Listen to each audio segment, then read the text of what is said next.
This is one of the ways I add vegetables to my food. Today we are making creamy chicken vegetable pasta. We have our pen, that is a pasta type, and our chicken breast. I like cutting my chicken breast frozen because it helps me to cut it into nice shapes.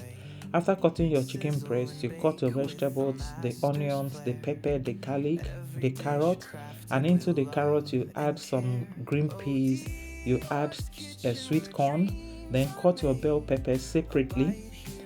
Over to your pasta, you parboil your pasta with a little bit of salt, and in a heated pan, you add vegetable oil, your onions stir together, add the protein, add season a little bit with salt and seasoning cubes, then your spices.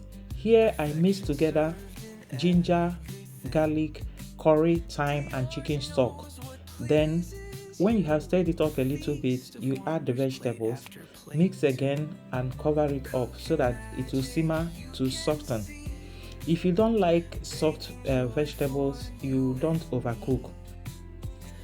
Add the double cream and mix up again, cover up to boil together.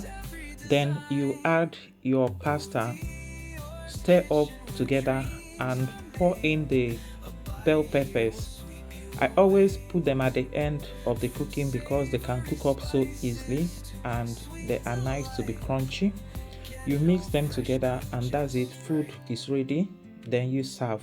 You can serve it just like that, or you can sprinkle a little bit of cheese on it. The heat in the food will melt the cheese, but if you want them to melt further, you can put it in a microwave, and that is it. Our creamy chicken vegetable pasta is ready. Enjoy.